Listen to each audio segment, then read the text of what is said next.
for example, the shirt you're wearing today. Oh, you're talking about HubSpot? HubSpot. Every time we say their name, they actually give us some money. So HubSpot, we're up to about $3 right now. That's right. So essentially, HubSpot have just announced that they're going to be releasing this chatspot.ai integration with their CRM. It's obviously a big call to what's happening with AI at the moment. And ChatGPT and all that stuff, yeah. Exactly. So they've jumped on the bandwagon and done it in quite a flourish. It's interesting. They're looking at it in a two-pronged approach for now. The one is on more the marketing aspect. So they've got this one called Content Assist, which is an integration with the HubSpot CRM that's going to help you with AI generated and automated content. The other is ChatSpot by HubSpot, which is more an assistance on the sales end. So I'll talk a bit to the Content Assist first, Tony, because I'll let you speak to the ChatSpot one. As soon as I had that in my toolkit, you just grabbed it out. Yeah. You talk about the content side. I split it in half evenly. Okay. Fair's fair. Fair is fair. Yeah. Okay. So, basically, Content Assist. They say get ready for lightning fast. I love the way they've worded this: lightning fast ideation, creation, and sharing all in one place. And I love that way they've just summed that up. And it's perfect, I think, to how we've been experimenting with ChatGPT recently, because we found out that, like, if you want to get a blog written, Tony tested me out. He sent me a blog, said, "What do you recommend this blog I wrote up?" And I was like, "Looks good. It looks a bit generic, whatever." And he was like, "Aha, ChatGPT wrote this." Okay, so that really calls to the fact that I feel like, and still do, that human intervention will be needed to really firm up a good blog for user experience and to be better written. But what Content Assist aims to do is actually help with suggestions of blog topics based upon your customer insights in your CRM. So you can basically ask the CRM to say, what are the top pages people are viewing from my website, for example, and it might be around one product. And they say, we suggest doing, out of the keywords all within those pages to talk to these keywords within your topic. And that's great as like a starting point of inspiration. Then what they can do is, like, similar to ChatGPT, take in that with a few suggestions and pop it into like a first version of a blog, social posts, landing pages, sales emails, all those kinds of assets you could use, just generated in a flash. Now, there's a few key things I want to get into. And you've got 2 minutes. I've got 2 minutes to get into. 3 key things I want to get into in a few minutes. I'll be able to do now. it. So you got the side panel here. This is Hub CMS, right? I want to express how easy it is to basically go here on the side panel and look at all your modules that you have available to you, right? These are all the common ones HubSpot gives you out of the box. These are all the ones, like these ones, the little tools here. Those are those custom ones we designed for them. And it's just as easy, like, to go to any part of your website, pick, I want the featured blog ones, and then drag and drop, and it drags it right into your section there. Right. The other is around content. So you can obviously check which modules are already on the page or add in a new one straight from here. So you can do it there as well if you don't want to use the drag and drop function. So these are modules across the whole website, are they? Correct. So you can just drag and drop from any page that you want to go to. And exactly. And to that point there, you can go to the site navigator section here, see all the website landing pages, blog pages, and pick exactly, like, I'm on the homepage right now that I'm editing, but I can go straight from here to the About Us page, right? And use the exact same modules on this page. They're all available in the same place as I showed you before. Now, finally, the coolest thing that's just been added in recently, right? If I go into one of these modules, which is these little highlighted sections right here, like, I can go into it, I can update the content, I can rearrange these logos as they're listed, I can remove or add them quite easily. But the other cool thing is now Content Assist, which is part of the now AI that's been introduced into HubSpot. So if I go into, like, where there's a lot of content here, maybe I want to, like, condense this mission bit down, right? Or give it a different spin. I can highlight the content, and it comes up with a little Thunderbolt thing there, which is indicating the AI, and it can ask it to rewrite, expand, summarize, or change the tone of it as I want, So maybe I'll go, all right, rewrite it, please. And I'll rewrite, generate the content here. Oh, cool, an option straight away. If I'm happy with that, great. No, I'm not. I want to regenerate it. That's better. Insert that there, inserts it, done. Although maybe I want to make it a little bit more witty. So maybe I'll make it a little more witty. Yeah, a little bit more witty. Add a bit of comedy. Nice. Is it? So this is using Content Assist, is it? The new AI feature built into HubSpot? Correct. Yeah, wonderful. I'm going to tell you about HubSpot's all-new Sales Hub powered by AI. Ooh. I think we've got to add that to the end of the sentence of anything we have. Powered by AI. Yes. Even Gabe and I are powered by AI. On the daily. Anyway, researchers found that salespeople spend an average of 13 working hours per week on email. Oh, wow. 13 hours. 13 hours instead of, you're not really selling when you're composing and putting together an email, right? Until someone responds to it. So I mean, that's debatable, but I agree with your point. I see what you're coming it's from. administrative to a certain degree, Sure. right? At least it's valid, but anyway. So imagine writing your emails, your sales emails with the help of AI. Thanks to the new Sales Hub from HubSpot, HS Research, this is HubSpot Research, has found that you could save 2 hours a day, they reckon, by using this system. Firstly, very quickly, you choose what type of email you want, intro email, cold outreach, or follow-up email. You then put in what you're selling, put in who you're selling to, and a few words that you want to include in that particular email. Choose the tone, whether you want it professional, funny, witty, whatever that might be. Then you click generate, and AI does the rest. That's all you need to do. So literally it takes you a few minutes, and then it will compose the email for you. And like we always say on this show, use AI to support you, not to replace you. So then look at that email, maybe tweak it a little bit, copy and paste it into your actual email and send it out. That's The first one I will talk to, which is one of mine, is the Teamwork to HubSpot integration. I don't know if you've used Teamwork much at all, John, in previous jobs I haven't you've worked actually, in. so I'm quite excited to learn a little bit about the way that you guys are using it. Yeah. Well, we're a big investor and big promoter of Teamwork. In fact, when we were at Inbound, they were the booth right behind us, and they invited us to their party afterwards, and hung out with the Teamwork team. Great people, and it was. And were you a big promoter of Teamwork before or after the party? Well, more so during the party because the drinks were free. But no, I have always been a big advocate, and even more so after HubSpot's Inbound, because they released an integration with HubSpot, which they'd had before, but now it's actually evolved to be even better. And the reason behind that is because we use it at HubSpot, at Salted Stone quite a fair bit, Teamwork, and obviously HubSpot as well.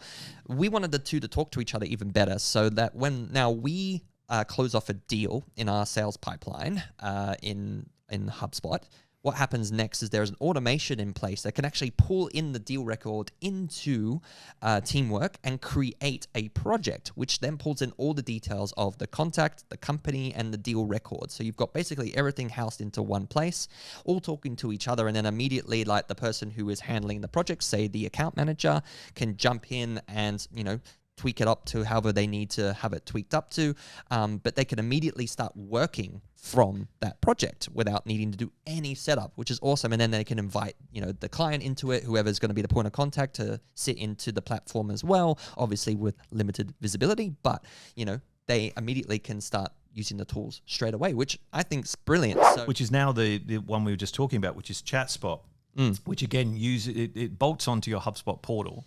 And if any of you watching this that are on HubSpot right now, there's so much data, right? Data is king nowadays. We need to learn so much about the data within our portal. So this can actually, through chat, give you summaries about the data that's actually in your portal. So you can ask it things like, create a report of companies that got added in the last quarter, and then summarize them by country. And then it goes thinking, and then gives you all the details, right? does it actually make that noise? No, I added that bit. Oh, okay. Can you do that as a sound effect?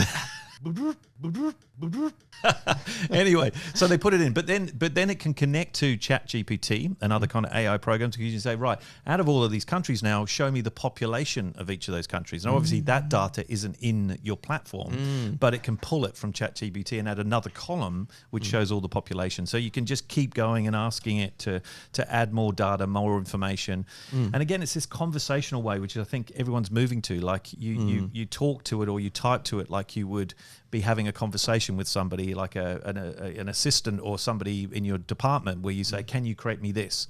So you actually, it's an addition. And I found a new HubSpot announcement tool called HubSpot Meetings, where you can book meetings on behalf of other people now, which is really cool. Well, into somebody else's meeting calendar. Correct. Damn it. So Tony is screwed. I've kept my calendar clean for so long, and now freaking Gabe's going to be all over it with random meetings. So damn you, HubSpot.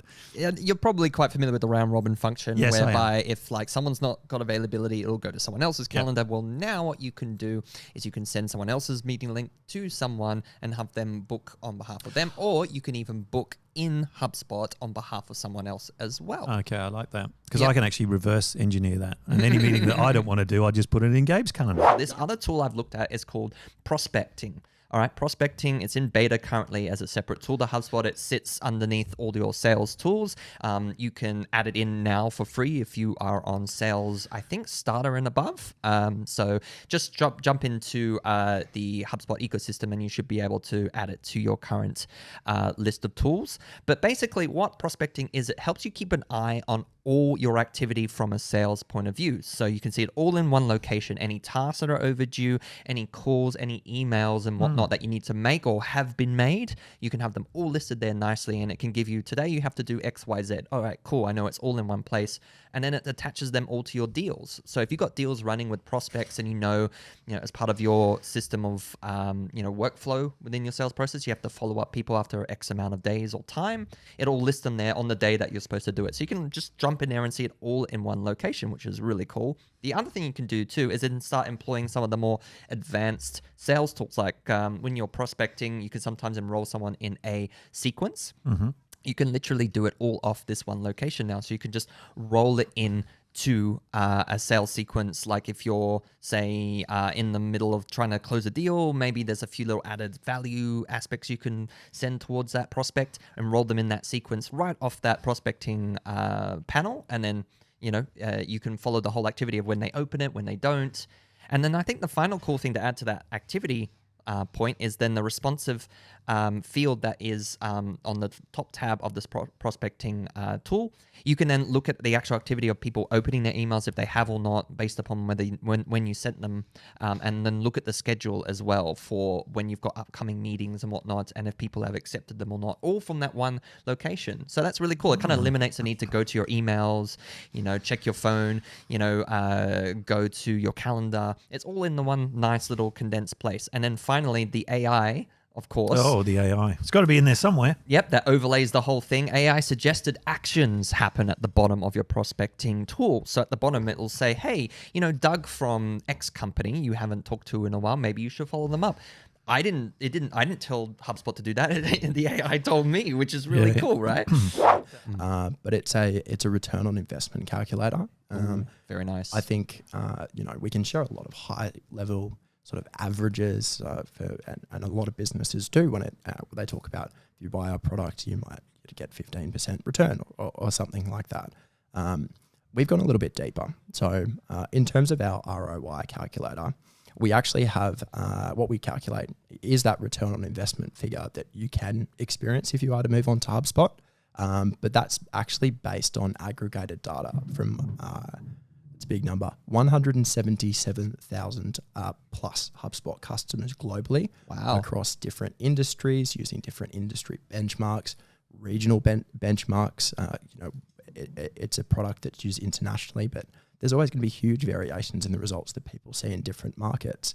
But it breaks it down into all of the elements that go into that ROI figure, from a marketing perspective, our traffic generation, our lead capture, our conversion rates, cross-marketing to your existing database, all of these elements that actually help people understand specifically what are the gains. A lot of companies will say, purchase our product and you'll see this benefit. And a simple question to them going, and how? Found out this tool through HubSpot called HubSpot Make My Persona Web Tool. So it's an online web tool. Just go hubspot.com/makemypersona. Or you can Google that. I'll put in the links below. But basically, it's a free online HubSpot tool, which is automatically awesome. Don't have to pay any money Everyone for it. loves the word free. Everyone loves the word free, especially my mum. Would your mum use this? Yeah, probably. Yeah, she'd definitely find a better way to make it more inclusive as well. But yeah, look, it's an interactive questionnaire that you and your team complete. And at the end, it gives you a starting point for shaping up your buyer persona. Now, a starting point being that it's not really going to be like the final version of it. It's going to be a very sort of, templated, generic kind of look, which, as it has to be though, doesn't it? It kind of has to start. That gives you like a baseline, basically. But obviously, to what Sonia and stuff talks to a lot is that you have to then take that and grow it with your team and then really scrutinize summarize every single point of it, every demographic that gets called out, every job responsibility that it lists, all the age, demographics, social networks they might use, etc. It all gets listed based upon what you filled in and gives you that recommendation. It actually presents it in a really nice format too, a nice templated format. But then you need to take that and then evolve it further. I had a little look. This is a brand new public beta at the moment, so it's out and about. Coaching playlists. So this is an interesting one, certainly for pro and enterprise clients on HubSpot using the Sales CRM. You now have coaching playlists. So you know how you can record the sales calls that you're making, so your team can record them, but now they can be put into playlists, which makes it so much better to organize your pre-recorded calls and transcripts into folders to help coach your sales and service teams. Wow, that's really handy. And you can probably still, as it shows, pick out key terms and whatnot through those sales calls. Yeah, right. Yeah. That's really great. Again, that AI part I think is coming in there again. So yeah, certainly it's great because the whole point of it is, you want to be creating that consistency in brand, and if you've got some really ace salespeople or service people, you can create these kind of pre-recorded templates, if you like, and put them into a playlist for others to use pretty easily. The total cost of ownership calculator by HubSpot. And what this does is that you can go onto their website, just look up ownership calculator HubSpot. You'll find it in Google easy. What you can do is you can put in the numbers to calculate your return on investment with HubSpot. So see in real-time market comparisons, which is really cool. And then use your results to calculate the return on investment you could experience with HubSpot over 1 to 2 years. Pretty neat. Beautiful. Love it. Powerful stuff, ladies and gentlemen. Well, since I'm from HubSpot, I would recommend... You've got a very impressive toolkit because I saw you bring it in like you needed 3 people to carry this toolkit in. Yes. No. But I just wanted to remind the audience that maybe you haven't looked at the content management system in HubSpot for a while. Maybe you're like, I checked it out a couple of years ago. I would encourage everyone to go have a look again with fresh eyes. The product's improved a lot.